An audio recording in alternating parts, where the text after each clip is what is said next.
menyatu jiwa, memupuk budaya, membaja semangat warisan mulia. Okey, so aku terangkan sikit bab objektif tadi dalam sesi ni. Okey, objektif. Okey, pada dasarnya kita ada 5 objektif. Yang pertama ni kita nak menyemai kefahaman. Kefahaman yang lebih mendalam dalam nilai kita panggil cosmological. Cosmological ni kalau tu bahasa canggih lah. Dia sebenarnya bahasa sains. Bahasa biasa dia kosmologi ni alam lah. Jadi kalau kita nak menyemai satu kefahaman yang lebih mendalam dalam silap Melayu. Alam silap Melayu tu. Okey, kemudian kita nak menyatukan akademik dan yang praktikal ni. Dalam satu ruang yang sama. Sebelum ni dia sebelah akademik, praktikal, kita nak satukan. Okey. Selain daripada tu, yang ni untuk convention ni kita ada 3 program kan. Kita ada seminar, kita ada rentap silat kita, festival silat persembahan kita, dan kita ada pameran senjata Melayu. Jadi yang ketiga ni dia berkait dengan yang rentap silat tadi ni, festival silat kita. So mempamerkan kepelbagaian dalam keindahan gerak, dalam adab dan falsafah silat Melayu. Jadi kita ada banyak perguruan yang akan buat persembahan. Di situ kita akan paparkan kepelbagaian dan keindahan gerak tu. Kemudian di samping tu, apa-apa aktiviti atau apa-apa gerakan pun, kita perlu mengiktiraf individu-individu tertentu yang bergiat dalam bidang tu. Jadi untuk convention ni pun kita akan beri pengiktirafan kepada pewaris lah, kita kata. Kita bukan tak nak bagi pada orang lama kan, tapi orang lama dia ada masa dia. Yang untuk convention ni kita nak bagi orang baru. Sebab orang baru ni akan meneruskan perjuangan yang lama. Dan yang lama ni kita memang dah menghargai dia dah pun. Cuma kita perlukan yang baru untuk menyambung. Jadi convention ni kita akan tumpu lebih kepada pewaris muda lah, tak adalah muda sangat kan, tapi yang orang baru lah maksudnya. Yang memahami intipati keilmuan dunia silat tu. Ya. Kemudian satu lagi kita nak menggalakkan interaksi dalam antara masyarakat dan komuniti silat. Melalui kita akan ada pameran, kita juga akan ada jualan, dan aktiviti-aktiviti lain, persembahan. Jadi benda-benda ni akan kita nak tarik masyarakat di luar sana untuk melihat apa silat tu sebenarnya. Adakah silat ni takat menari parang berapi macam tu je, ataupun apa di sebalik tu. Jadi tu 5 objektif kita lah.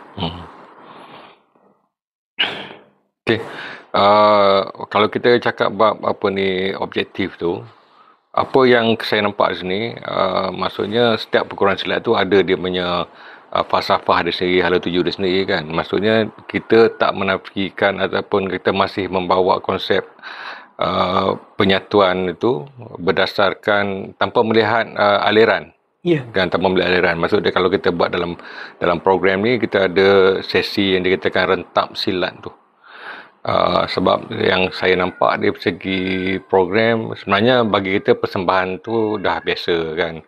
Maksud dari pengalaman kita sendiri yang bertahun-tahun ni pun, kita bawa konsep-konsep tertentu yang hari ini sudah menjadi penanda aras ataupun menjadi sebahagian daripada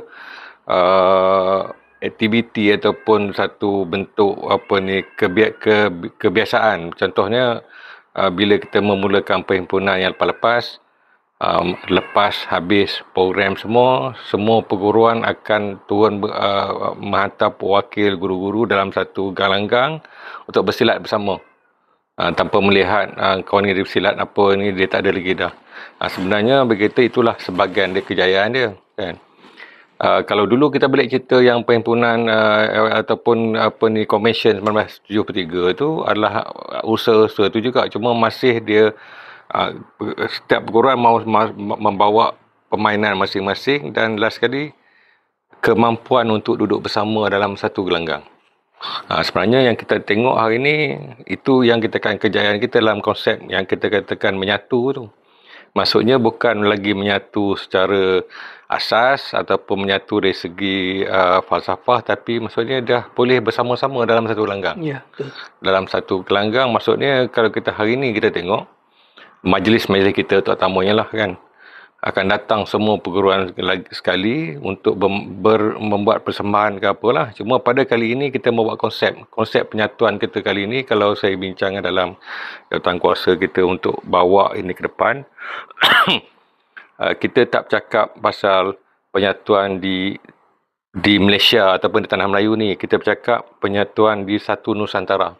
Dan Alhamdulillah kita kata kali ini kita dapat penyataan daripada Indonesia, dan terbaru kata daripada Patani dan juga daripada negara luar, walaupun dihantar wakil-wakil.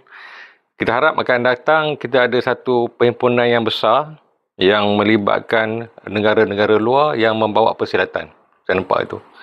Maksud dia dalam konsep penyatuan, menyatu dan memajukan dalam kita punya skop apa ni yang DSM bawa sejak 2012-2013 lah yang kita nampak. Okay. Jadi saya rasa Convention ni bersesuaian dengan konsep penyatuan tu, dan saya nampak juga sebenarnya Convention ni lah kita kata dalam proses memartabatkan dunia silat itu sendiri. Dan dengan penglibatan daripada kursi Raja-Raja Melayu di bawah sebenarnya terima kasih kepada Prof Dr. Awang Sarian yang bersusah payah untuk membawa kita bersama dalam misi kursi Raja-Raja Melayu sendirilah. Kan, terima kasih kepada Prof. Dan inilah yang kita katakan saatnya untuk kita meletakkan silat di tapak keilmuan sebenarnya. Saya nampak itu. Betul. Jadi saya rasa macam mana nak aku kita dah sembang bab konsep, kita bersembang bab objektif, kita dah sembang bab apa intipati Convention Silat Melayu Antarabangsa ni. Kita tarik belakang sikit, kita bercerita sikit bab falsafah yang dikatakan matra silat tu. Okay. Matra silat tu. Matra silat. Okey, asalnya kita buat ni lah. Applied. Kan? Applied. Asalnya dia applied silat. Tapi bila kita tengok atau applied silat bila kita katakan macam dalam sains, applied science. Ya. Yeah. Applied matematik ada, matematik pun ada. Matematik pun ada. Maksudnya kalau kita cakap bab applied ni, dia lebih kepada application, penggunaan. Application dia tu. Okey. So maknanya pada mulanya ialah kita duk bincang pasal silat ni. Idea asal yang kita dapat tu yang applied silat ni. Tapi bila kita tengok balik applied silat dengan matra silat, apa beza applied dengan matra ni? Okey, applied silat ni dengan matra silat, kalau kita tengok contoh macam kita tengok peta lah. Okey, peta tu matra. Okey. Matra silat. Tapi macam mana kita nak navigate dalam peta tu kalau kita tak ada kompas? Kompas tadi ni applied silat. Okey. Jadi matra silat ialah dia punya alam dia. Okey. Applied silat ni dia punya application dia. Okey. So kita dah dapat application dulu. Jadi bila dapat application dulu tu kita tarik balik ke belakang, kita buka balik apa alam dia. Jadi itu yang kita dapat matra silat tadi ni. Jadi matra silat 3 cabang utama dia, seni, sains dan spiritual. Okey. Sebab selama ni orang pandang silat ni mungkin adalah sikit dekat seni, sukan, dan hiburan. Takat tu lah. Jadi kalau kita tengok seni dalam silat ni bukan sekadar seni tari. Seni tari tu seni tari lah. Itu dalam gerak. Tapi bila kita tengok dalam matra silat pula, bila kata seni tari gerak ni lebih kepada sains tadi. Okey. Biomekanik apa semua tu. So apa dia seni dalam silat? Seni dalam silat ni berbalik kepada falsafah dia. Okey. Contoh kita biasa dengar, dalam lembut ada keras. Okey. Yang dalam keras. Ayat tu makan gerak dalam gerak. Makan gerak dalam gerak. Tu. Itu kan. Apa maksud dia kan? Apa macam mana makan gerak dalam gerak? Dah lah bergerak tapi makan gerak. Okey. Itulah seni dia tu di situ. Yang bukan apa. Jadi bila sebenarnya bila kita kata seni silat, ramai duk fikirkan seni silat ni tari. Dah. Tari ni dah masuk sains. Faham. Dia dah masuk ke sains. Physical movement ataupun pergerakan fizikal tu. Okey. So dalam matra silat ni kita nak membuka bab ni. Okey. Bab seni macam tadi kata makan gerak dalam gerak. Apa maksud dia? Dalam keras ada lembut, dalam lembut ada keras. Dalam apa orang kata? Dalam bunga ada buah. Bunga ada buah. Okey. Dalam bunga ada buah. Kenapa dia panggil bunga? Kenapa dia panggil buah? Jadi benda-benda ni mungkin pada setengah orang, apa nak tahu silat sudahlah. Betul. Tapi kalau kita ada attitude macam tu, kalau kita ada tanggapan macam tu, maknanya kata silat ni selamanya akan duduk di takuk tu. Takut yang katakan nak bergaduh ni, silat lah kot. Dia gaduh je lah. Bila nampak silat ni gaduh. Okey. Kan? Okay. Nampak nak bertempur je silat. Nak berperang silat. Okey. Padahal kita bukan itu kerja kita. Dalam dunia kita sekarang dia mungkin jadi, tapi bukan sebenarnya intipati ilmu silat tu sendiri. Bukan. Betul. Dia macam ni. Contohlah kan. Kenapa polis bawa pistol? Dia bukan nak tembak orang. Tapi kalau terpaksa nak tembak, baru dia guna. Samalah silat ni. Kita bukannya wujud sebab nak pukul orang. Bukan wujud untuk bergaduh. Bukan wujud untuk bergaduh, tapi boleh dibawa gaduh. Okey. Itu guna itu yang dikatakan silat tu. Maksudnya dia ada hala tuju sebenar, ada titik penyudah dia ataupun bahasa dunia silat penamat. Penamat. Keputusan. Okey, faham. Jadi yang kita balik pada juta matra tadi ni, kita cakap bab seni lah. Maksud dia dalam konsep sebenar keilmuan ni daripada dulu kan, istilah-istilah yang dikatakan, kita balik pada cerita kita tadi bab falsafah ataupun dalam konsep matra tu sendiri kan. Kita bercakap pasal seni, pasal pergerakan dalam ilmu silat, gerak dia lah, pemakan dia lah, ada orang yang kata makan, potong lah, something yang lebih kurang macam tu lah. Jadi macam mana kita nak relate ilmu-ilmu ni yang membawa kepada spiritual ataupun yang dikatakan yang kepada sains dan spiritual tu. Adakah sebelum ni benda tu ada kat situ? Ada kat situ, tapi selama tak disedari. Dalam tak sedar kita rangkumkan semua sedih dan mengatakan itulah akhirnya menjadikan satu permasalahan bila silat dilabelkan dengan perkara-perkara itu seperti khurafat, which is kita kata related, berkait dengan spiritual tu. Kemudian kalau kita yang kata sainsnya benda berkaitan dengan latah, amok yang menjadi satu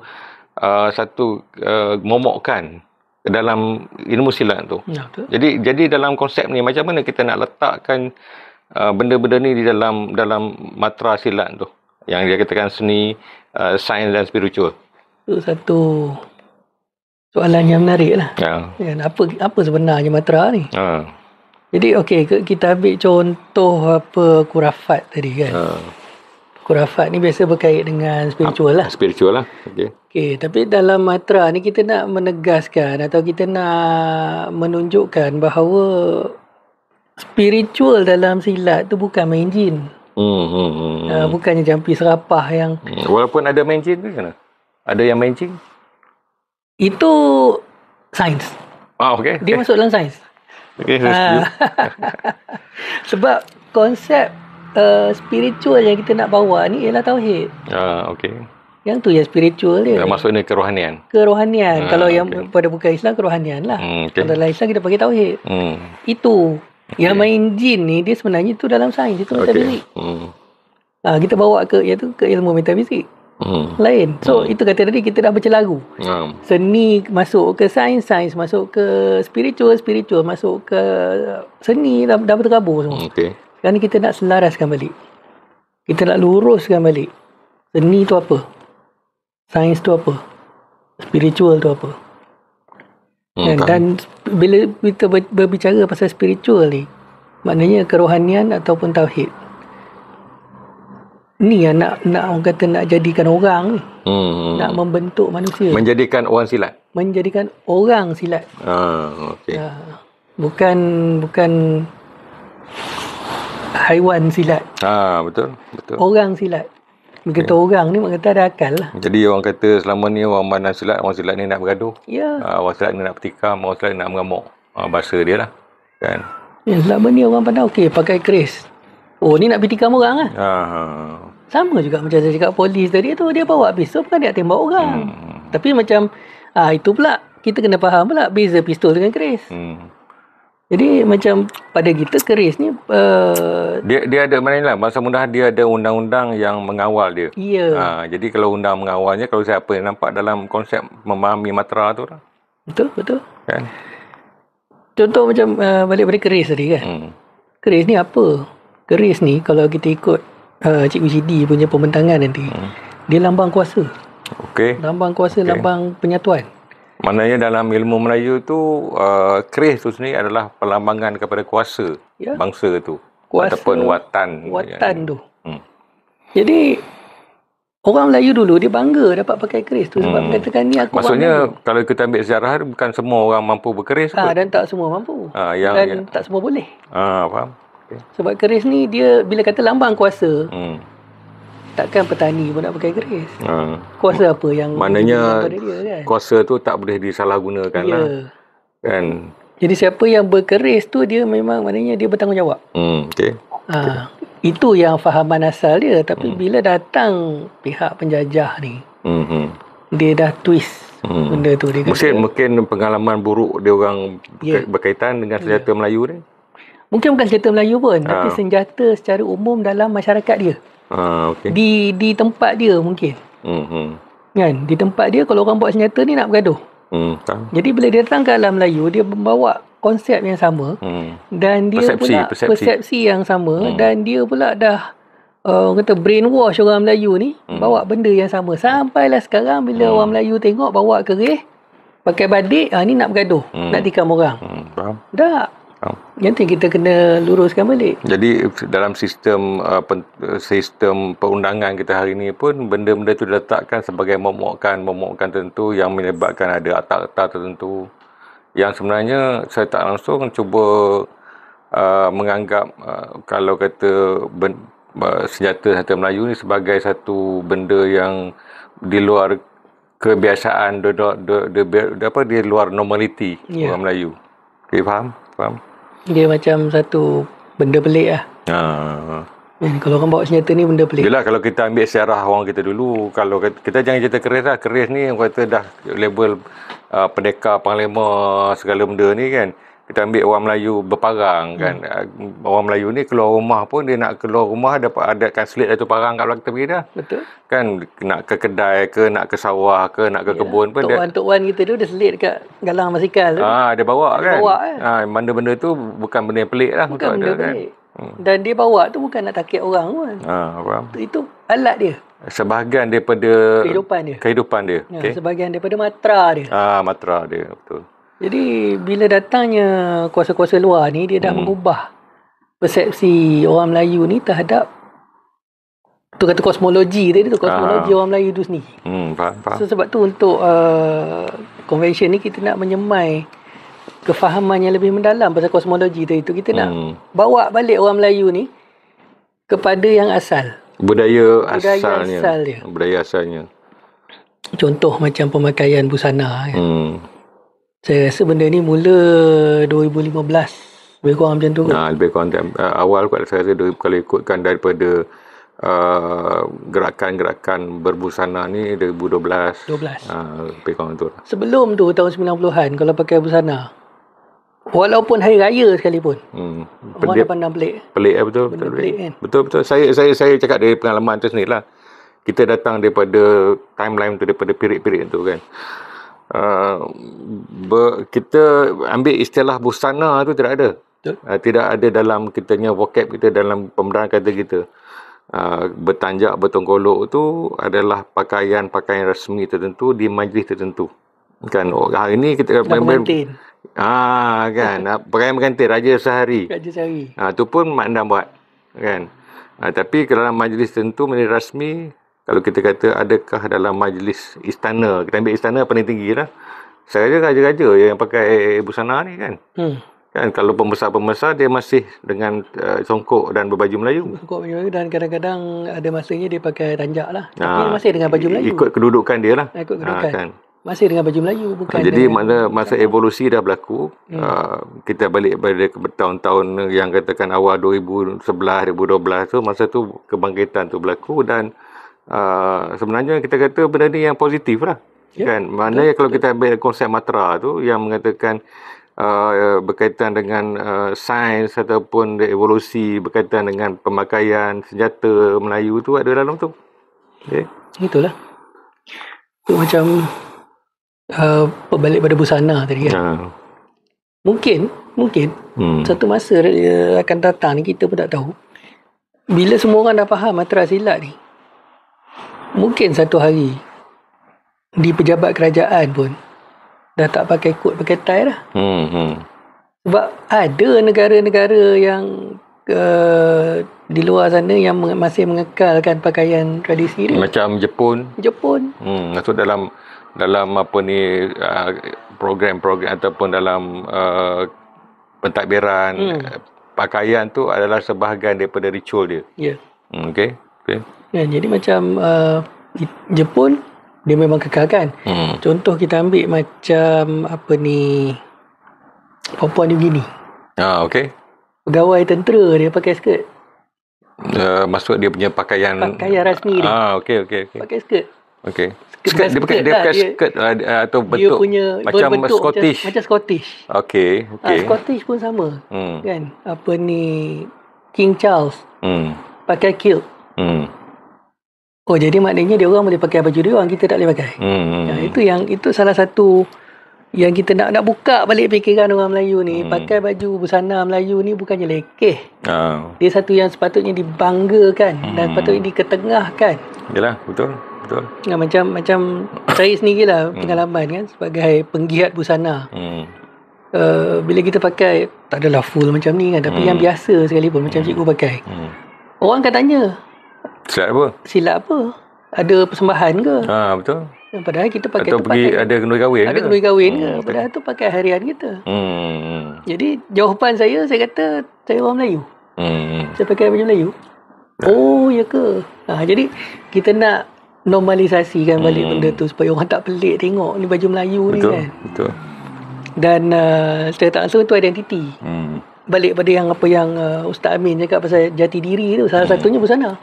Dia ada 16. Salah satunya busana. Kalau kita balik pada kita punya cerita, okeylah sekarang ni kita bercakap busana, pemakaian tu sebahagian daripada kita punya disiplin dalam mengekalkan budaya. Kita balik pada ilmu silat. Sebenarnya yang kita nak capai dalam Matra tu sendiri sebenarnya, ambil konsep yang kita faham tu. Adakah macam kita kata tadi lah, contoh kita ambil bab apa ni, sains ataupun spiritual tu, yang tanggapan mengatakan silat ni cerita ilmu kebal, ilmu terbang, parang terbang. Adakah itu sebenarnya dalam intipati dunia silat, ataukah benda tu ada di dalam Matra tu sendiri tetapi tidak diceritakan cara macam tu? Menarik. Okey, saya tak nafikan bab parang terbang, bab kebal, sebab benda-benda ni, benda mencari adat ni, dia berlaku. Okey, cuma bila kita nak cerita dalam konsep Matra silat ni, macam mana dia berlaku? Jadi maknanya kita tak tumpukan sangat kepada amalan atau ritual yang menyebabkan benda, yang mendapatkan, yang membawa kepada tu. Tapi kita nak tahu kenapa dan macam mana. Jadi kita go beyond lagi satu step. Dan kita tak menidakkan benda tu, kita tak kata benda tu tak betul. Kan, cumanya Dalam konteks apa? Nak meletakkan dalam ilmu tu ataupun dalam sains tu, dia tu apa dia sebenarnya? Atau adakah setakat itu saja? Kan? Dan kalau kita tengok dalam ilmu silat secara keseluruhan pun, parang terbang apa semua ni terlalu orang kata kecil dia punya peratusan dia tu. Benda tu cuma satu dia berlaku, tapi jarang-jarang berlaku sebenarnya. Tapi bila orang ramai bercerita macam seorang macam benda tu biasa dalam silat, tapi sebenarnya tak. Dia akan berlaku bila dia berlaku, dan bukan tiap-tiap hari dia berlaku. Maknanya benda ni bukan boleh diminta, dia berlaku pada keadaan yang bila perlu. Dan sebenarnya kalau kita katakan bawah ni berlaku dia bawah sedar, di luar kesedaran ke macam mana?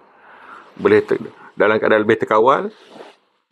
Yang ni yang nak cerita pasal amuk tadi ni. Okey, bila kata amuk, ramai orang kata amuk ni dia tak sedar, dia main pelah aja. Tapi kalau kita tengok dalam konsep mantra silat tadi, kalau dia mengamuk dalam keadaan tak sedar, itu dah tak kena. Tak kena dengan konsep tu. Maksudnya itulah yang dikatakan, bahasa kita dikatakan kerasukan. Hilang akal. Dan kalau dalam agama kita kata mabuk.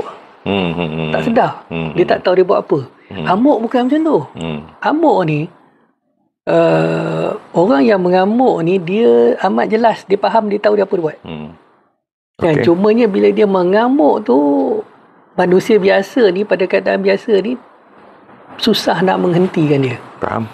Tapi bila kita tengok balik dari segi psikologi, misalnya kata itu tu kata yang tu. Adakah kita shortcut sikit ni. Adakah perkara yang berkaitan dengan amuk ni akan diceritakan juga di dalam komisen nanti? Amuk, Prof Syahidan contoh, dia membawa kosmologi, bab sains, bab metafizik itu. Mungkin kalau dia tak cerita pun kita boleh tanya indirectly. Sebab tu kita bawa orang macam tu. Jadi dia boleh explain. Dari segi keilmuan dia lah. Dari segi keilmuan dia. Macam mana, apa yang menyebabkan amuk tu.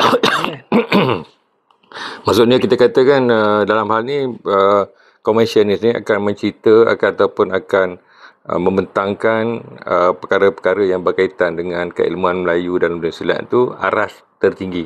Ya. Jadi maknanya kalau dah bercakap nanti, cerita palang terbang yang macam Pak Ku cakap tadi ada sebahagian kecil ataupun kira yang paling sinonim dengan dunia silat Melayu, ilmu kebal. Ilmu kebal. Jadi kalau kita nak pergi pada sains, apakah yang membawa pada ayat kebal dan kekebalan tu? Ya, itu yang antara benda yang kita akan explore.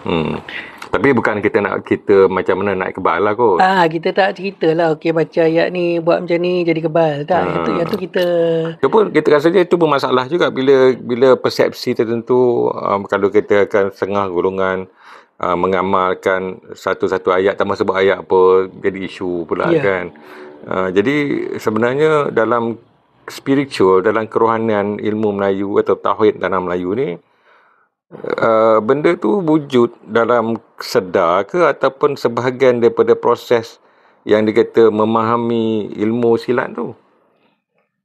Pada pandangan saya lah, saya nampak ada dua tahap. Dia satu tahap yang separa atau tak sedar, dan satu lagi tahap sedar. Jadi bila kata tahap sedar ni, maknanya orang tu dia dah menguasai ilmu tu. Bila dia menguasai ilmu tu, bukan dia dikuasai. Bukan dia dikuasai tak, dia menguasai.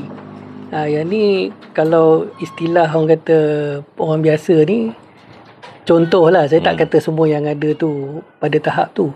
Contoh macam para wali. Dia tahu apa dia buat, dan dia boleh buat apa dia nak buat. Kan? Tapi benda ni juga berlaku pada orang biasa. Tanpa dia sedar ataupun tanpa dia mengkehendaki. Dan contoh macam kita biasa dengar lah, macam masa zaman saya bersilat dulu, ada berakan seperguruan lah. Ni cerita orang lama lah. Bawa motor, pakai helmet, semua cukup lah. Kena langgar lori, kepala dia digilis tayar lori tu tak pecah. Helmet dia tu ada bekas tayar lori. Okey. Jadi macam mana kita nak jawab ni kan? Adakah dia mengamalkan apa-apa ilmu? Pada pemahaman saya, silat tu tak ada apa-apa ilmu yang macam ni. Tapi jadi. Maknanya di situ berbalik pada tauhid tadilah. Kun fayakun, Tuhan nak jadikan jadi. Faham. Jadi itu salah satu benda yang kita, maksudnya benda ni bukan benda yang boleh dia tak boleh test. Dia tak boleh test kan. Maksudnya dia akan berlaku, ya balik pada konsep dia katakan ajal dan maut di tangan dia kan. Aturan dia, takdir, saya rasa ke situ orang. Dia ke situ dan sebab tu saya kata dia ada dua peringkat tadi tu. Pada yang biasa-biasa macam kita ni, orang biasa ni, kita di tahap tu, tapi pada wali-wali nabi-nabi ni dia di atas lagi. Faham. Dia melakukan atau benda tu berlaku pada dia dalam keadaan dia sedar dan dia tahu. Maksudnya kalau kita cakap dalam konsep keilmuan, dalam dunia silat, benda tu tak dibicarakan secara ilmiah. Ya. Atau ada satu penada aras untuk katakan untuk capai satu martabat dalam keilmuan silat tu, dia mesti ada benda tu. Maksud dia bukan itu prasyarat dia. Bukan. Faham. Tapi macam kita katalah, ambil sejarah ni baru kita balik pada sejarah-sejarah kita lampau. Kalau hari ni kalau cerita Pawang Terbang akan berkait dengan Kiai Saleh, kan, Selendang Merah, dan banyak lagi lah kita kepahlawanan tanah Melayu ni. Adakah benda itu berkait atau macam mana? Atau sebenarnya benda itu berlaku pada sangat ketika tanah Melayu nak dijajah ke? Dia ni pandangan lah. Kalau kita tengok, kalau benda tu berlaku pada masa yang kritikal, kenapa Melaka dulu tak jadi? Itu kritikal tu. Betul. Jadi benda ni kita berbalik kepada konsep tauhid tadi, kehendak Tuhan. Makna kata mungkin pada masa Melaka tu memang perlu Melaka jatuh untuk kita berada di mana kita ada sekarang. Ya, faham. Kita faham. Kan? Faham. Dan mungkin pada masa yang dikatakan Kiai Saleh tu, sekiranya perkara tu tak berlaku, kita tak ada di mana kita sekarang. Mungkin kita dah habis. Jadi benda tu bila Tuhan kata perlu jadi, dia akan jadilah. Maksud dia dalam konsep aturan dia tu. Aturan dia tu. Okay, dalam aturan dia tu, dalam takdir dia. Takdir, ya. Maksud dia bersebab. Macam baru kita balik bercerita situasi dunia hari ni. Ya. Cerita Palestin, cerita Gaza, semua ni kan. Jadi adalah orang kata, orang silat ni kalau hebat, kenapa tak pergi berjuang di Palestin, di Gaza? Ini satu benda yang jadi satu fenomena dalam menghukum, kata-kata. Tapi macam kita kata tadi lah, kalau kata aku bercakap di bab aturan Allah tu, kalau katanya kalau tidak 1948 ketika Yahudi datang ke masa tu di Palestin masa tu, dah dihapuskan dah. Jadi mungkin kita tidak ada cerita lagi dah hari ni. Kan? Jadi saya rasa berkaitan dengan cerita aturan Allah ke tanah Melayu ni. Kalau kita faham, dia ada satu penciptaan yang lebih besar yang berkaitan dengan dikatakan kebangkitan daripada timur tu. Ya, mungkin. Yang tu saya tak nafikan lah. Kan. Jadi tapi saya rasa untuk komersial ni kita tak ke situ bukan fokus kita total, ke situ kan. lah. Maksud dia kita nak bawa kefahaman bab dunia silat ni dalam keadaan yang lebih tersusun, ikut apa dikatakan skop keilmuan ataupun akademik hari ni dengan cara yang lebih structured. Ya, itu sebenarnya dia punya keyword kat sini, structure. Sebab bila kita tengok ilmu silat ni, silat ni dah beratus tahun. Okay. Dia bermula di kampung. Ada yang kata mula di istana. Okay. Ya, ada dua cerita lah. Kan? Okay. Jadi pada masa tu, ni berkait dengan saudara Syukri punya paper pula. Okey. Faham. Kan, dia kan mungkin dia akan cerita yang 200-300 tahun dulu macam mana orang belajar silat. Jadi macam mana silat tu dipelajari, diajar dan dipelajari pada masa tu berbanding dengan sekarang. Okey. Dan kalau kita tengok zaman COVID hari tu, kita tak boleh nak berdepan macam ni. Jadi macam mana orang belajar silat? Melalui media. Media lah. Maksudnya kita ada YouTube, ada YouTube dan sebagainya. Dan masa tu satu dunia. Kita sebenarnya walaupun dikurung dalam rumah masing-masing, tapi kita interconnected dengan satu dunia. Okay. Dan konsep interconnected tadi ni ataupun keterjaringan tadi ni, yang tu juga salah satu konsep dalam Matra tadi. Matra tu. Okey, faham. Keterjaringan ni maknanya tiga tadi ni kita tak boleh pisah. Seni, sains dan spiritual tu dia tak boleh dipisahkan. Kalau dipisahkan satu, maknanya dia tak cukup. Faham. Sebab tu dia ada keterjaringan tu. Dan benda tu pula kalau kita kaji dalam dari sudut quantum physics, berkait pula dengan apa yang kita kata quantum entanglement. Okey. Entanglement tu keterjaringan lah. Keterjaringan lah. Maknanya contohnya macam contoh macam hari ni kan. Cikgu nak datang. Nak buat perbincangan ni. Tapi pada masa yang sama saya tergerak. Cikgu Roslin nak datang ni. Pop masuk mesej. Okey. Macam mana jadi tu? Apa? Jadi ada beberapa orang pengkaji, ni bukan orang Melayu lah, yang di barat. Dia mengkaji benda ni. Jadi dia pada dia itu yang dikatakan quantum entanglement. Mereka kata tak kira di mana pun kita berada, jarak yang macam mana pun, macam mana nak kata, dia kita punya frekuensi kita gelombang pemikiran kita ni dia boleh match, dan kita akan terus dapat. Dan benda macam ni juga sebenarnya kalau kita tengok, kalau ingat cerita Puteri Gunung Ledang, yang Tiara Jekelina tu kan. Okey. Dia berbicara dengan kekanda dia, Gusti Majapahit. Dia dekat Gunung Ledang, Gusti Majapahit kat Melaka. Okey. Tapi dia boleh bercakap. Benda tu bukan fantasi. Quantum physics mengesahkan benda tu boleh jadi. Maknanya benda itu bukan satu yang mistik. Mungkin kita cakap the mystic of the ilmu tu mungkin kita kata ada, tetapi bukan dalam konsep kefahaman mistik kita hari ni. Bukan. Mesti ada pengantara, mesti ada jin, mesti ada apa. Mana kita sendiri. Menarik tu. Cuma pada masa tu zaman tu kan. Zaman tu orang belum lagi memahami konsep yang kata quantum entanglement tadi ni. Jadi jawapan paling senang ni jin. Dan pada saya benda tu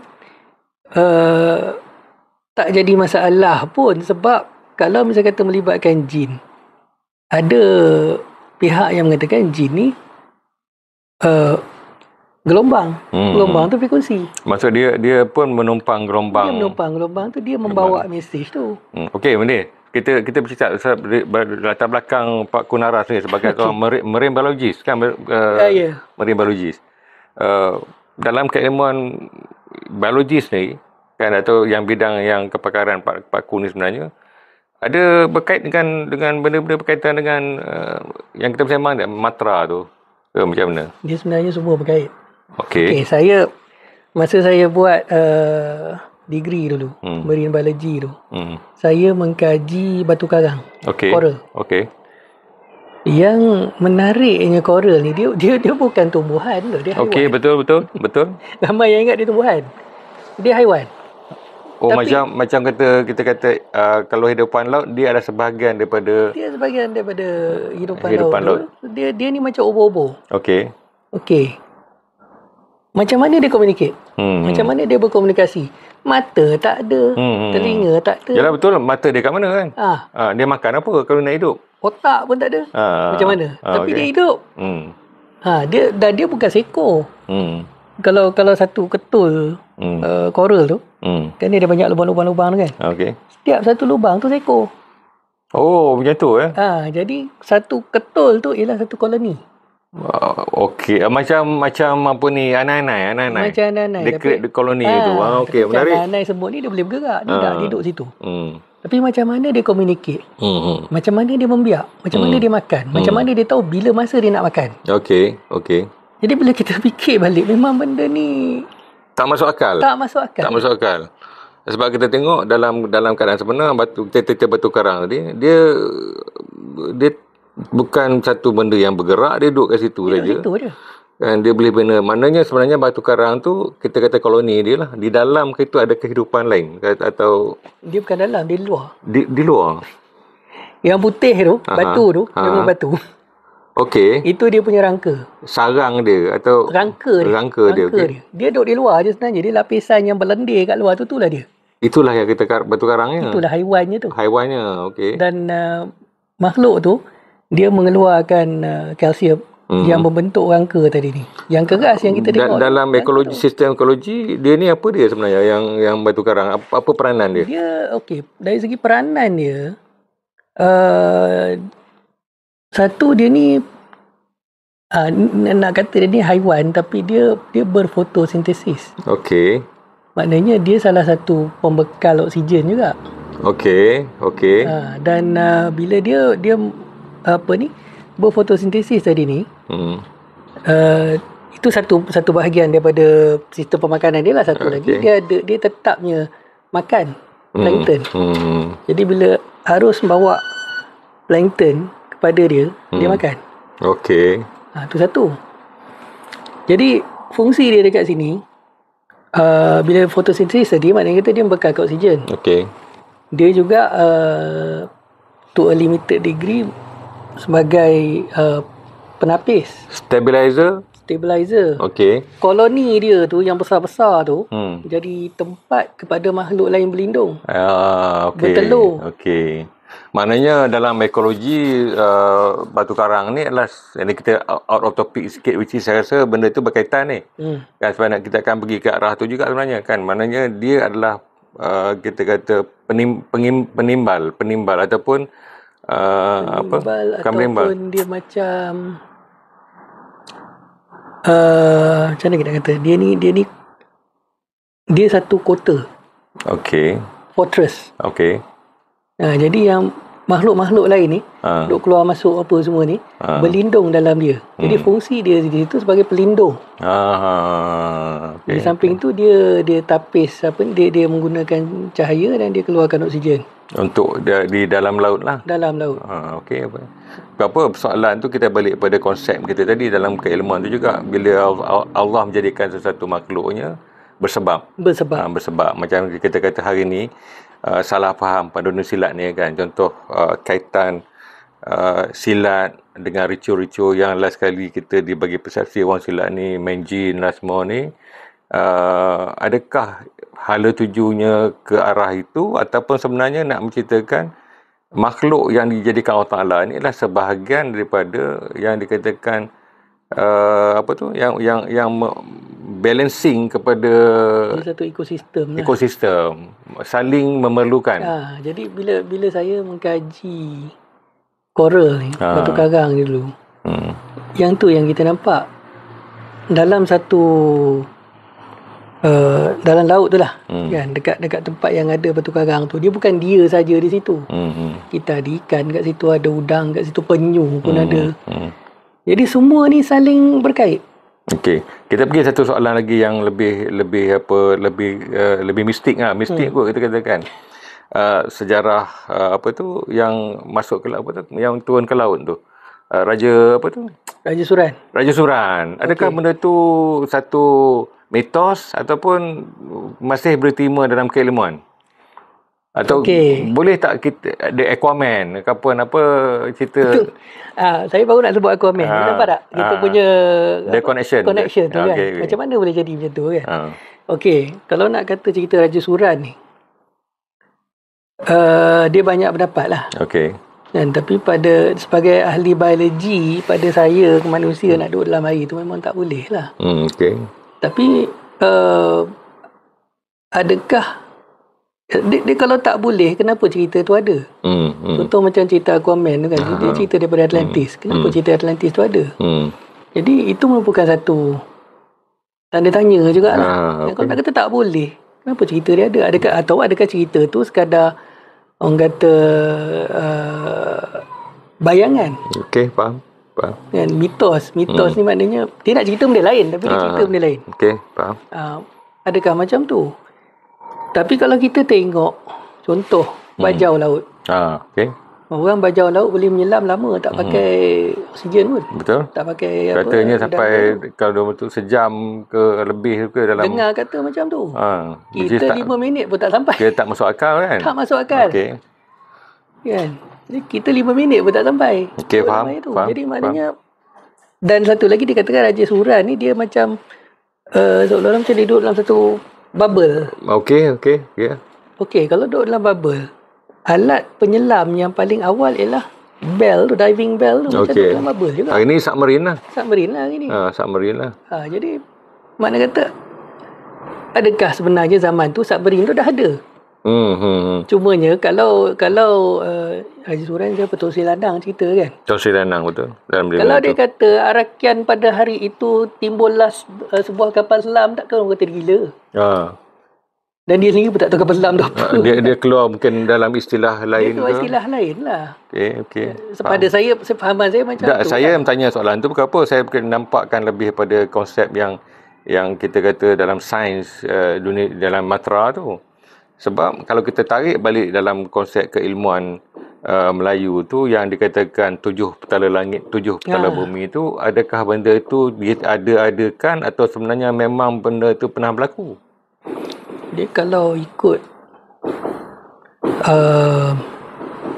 astronomi dan geologi, lapisan-lapisan tu memang ada. Okey, faham. Diceritakan lapis pertama langit ketujuh apa. Cuma dia tak sebutlah langit pertama, langit kedua kan. Adalah dia punya spera dia tu. Ada bahagian yang kita tak boleh sampai. Ada yang kita tak boleh sampai. Okey.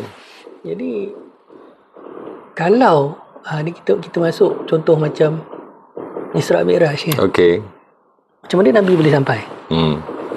Ada yang kata dia sampai bukan secara fizikal, dia kata dia sampai secara baginda sampai secara spiritual. Spiritual. Tapi bila kita cerita kuantum fizik ni, tak mustahil baginda pergi secara fizikal. Sebab bila kita tengok ni kita cerita kuantum sikit lah. Okey.